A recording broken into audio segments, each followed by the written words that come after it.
There are efforts that are going about in an effort to boost at least awareness, climate change awareness. A Francistown-based carbon environmental awareness society has launched a campaign. This campaign is inviting artists to submit sketches so that can be developed into impactful environmental messaging. Now, this initiative utilizes art to communicate issues that are related to climate change. This is a more relatable and perhaps more engaging way. So we have been joined in studio this afternoon by Carbon Environmental Awareness Society Chairperson Reuben Ntuluki to get a deeper insight on how it can be used as a tool for climate change awareness. Let me welcome you. Good afternoon, Ntuluki. Thank you for coming through. Thank you for having me on. Good afternoon to you and your viewers at home. So let us start here to the ordinary citizen that is not an environmentalist. Let's make sense to Botswana carbon. And I know that when we're talking about how it is that we are relating with the environment in terms of greenhouse gas emissions, we talk about your carbon footprint. Yeah. And you are carbon environmental society. Why carbon? So you can at least start paint that establishing a picture for our viewers. Thank you so much, One. Maybe I take you back to when this NGO was established back in 2014. Botswana had just signed to be part of the Paris Agreement Treaty. So most of the obligations in the Paris Agreement deal sought to communicate to every one of us to reduce our carbon footprint, to lower our carbon in our day-to-day activities. And we sought as an NGO to be the one on the forefront in helping the government in taking this message to the people to say, what is climate change? What causes climate change? And collectively, each one of us, what can we do to infuse that into our day-to-day activities to make sure that maybe we keep our carbon at a lower level so that, you know, we can meet those aspirations of keeping our warming of the global, of the earth at 1.5 degrees Celsius. Okay, so when we're talking carbon footprint, perhaps then, and for you to go all out and have this campaign is emphasizing the fact that this level of participation is necessary at individual level, because sometimes you can think, I'm not a manufacturer, and surely my emission cannot be that harmful. And some of us, especially sub-Saharan Africa, are really suffering for the greater emissions of the West type thing. But let's talk about just why it is important, you know, to stay aware and conscious of one's carbon footprint, whether organization or individuals. I think it's people when we talk about, you know, reducing our carbon footprint, people think the government, you know, corporate entities, but individually, collectively, your carbon footprint and my carbon footprint and some other guy in Europe, some other guy in America, his carbon footprint, collectively, unfortunately, we are all living in one earth. We might be living in different countries, but collectively, each and every day, we pollute and we emit into our earth, and we are contributing. What are we doing? What am I doing? and eventually now we are destroying the ozone layer slowly but surely with our activities. You wake up and this morning you need to have your water warmed up so that you can bath and get ready yourself to get to work. That's why I want you to come in. Just zone in a little bit on just that. That what are we doing? Which is our carbon footprint. We are driving our cars every day, and then we are using energy for different purposes, you know, to get to with our day-to-day activities, and sometimes we even go to the extent of even burning maybe trash or litter that we produce in our households, and in that way, I think Botswana need to start to do away with that by most of the litter cannot necessarily need to be burnt. You can recycle. You can take that lebotele la mayonnaise, turn it into a bottle of drinking water, and those kind of things. And in that way, you reduce lebotele le hela le go dump inside thing, and it end up bursting with the gases and causing fires that are gonna burn for the whole month, because there's all kinds of chemicals in there that are gonna burn forever, because you're gonna need a certain way to diffuse that kind of fire. And in that way,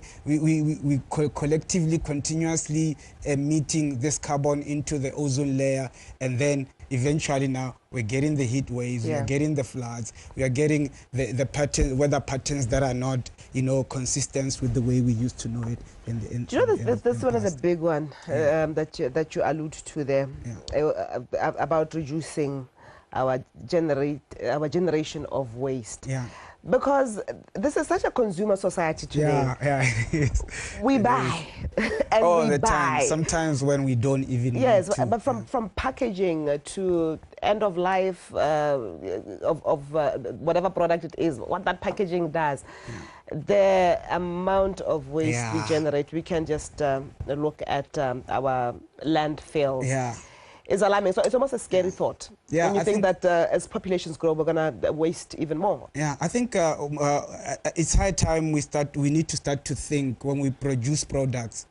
Let's imagine the life is going to be taking after its use. To say, what else can it now be, into something else valuable that we can now use, and add new value chains and new circular economy, those kind of things. And also maybe create new carbon markets out of it, to say the way I now, take my waste out of the product that I produce. I take the waste and also now come up with a new product and increase my profits as well. Okay. So far, since inception of Carbon Environmental Awareness Society, and the works that you have done, what perhaps are the milestones or some of your greater, your bigger projects? Well, we started in 2014 after we registered. 2015, there was that need to also be the ones to now, show the people about what Paris Agreement was immediately after the government signed. So we went extraordinary. We did a walk from Kasane to Gaborone on the dire heat wave at the time with little resources. But just to say, if I can have access to Modisa along the way to talk to them about how their livestock is contributing to climate change with the numbers and contributing to overgrazing. If I can meet Mosadi Moholo along the way, with Bana Bagagwe, explain to them the reason why you are going extreme kilometers to go collect the water at the water sources, because we need to start to infuse our day-to-day activities with sustainability, and in that way collectively I think that's a big one. That's a big one, because a lot of times such important messages fly over the heads of a lot of citizenry. Let's come here now. So this time around, you are employing a different approach. You're using art. Let's talk about that. Last year, we got motivated by the United Nations Small Grants Program.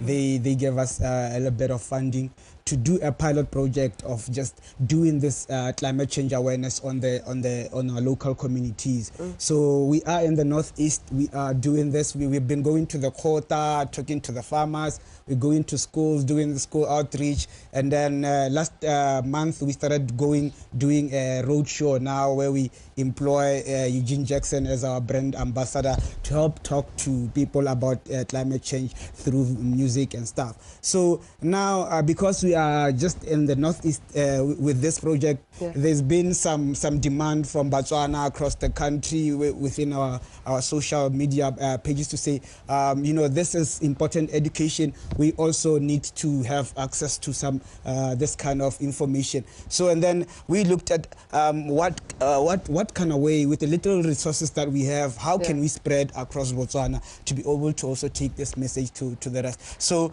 Dulax came 60 seconds now to say, what is the competition? How do I enter? Who should enter? And ultimately, where it's going to end?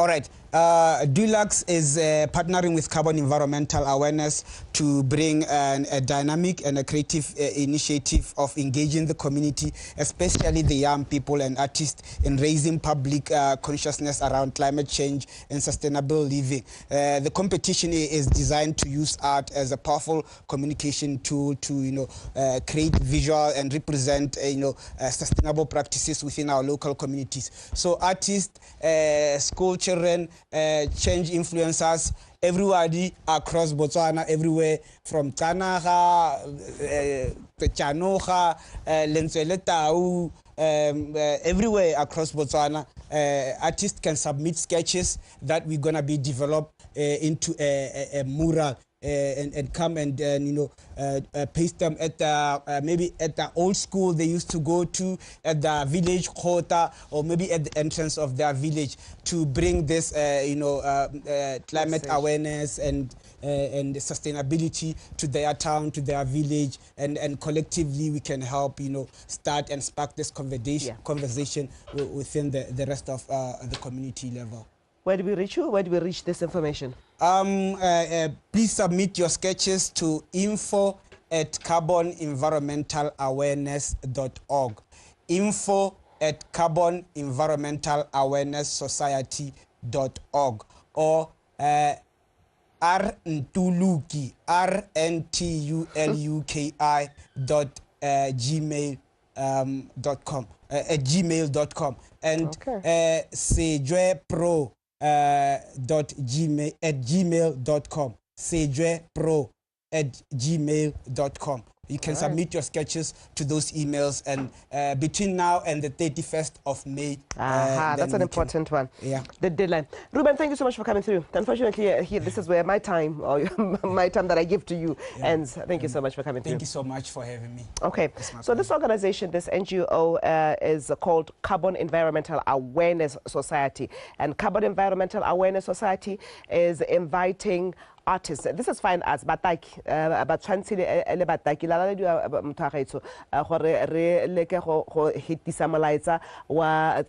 phetogo ya loapi ka botaki o tla ba tlhola mo go yone megala le tsone di email le yone website page ya boede ya ntseng a itlhalosa ntuluki@gmail.com. ka gore motho ga itse gore ke weditse tiro e ke tletseng ka khone ke weditse mo tsena gompieno e tla re kana kwa bobedi o botsana mo karolong ya re bitsang ha re in context go kopanya le kaelo sa bone so la weekend ya rona.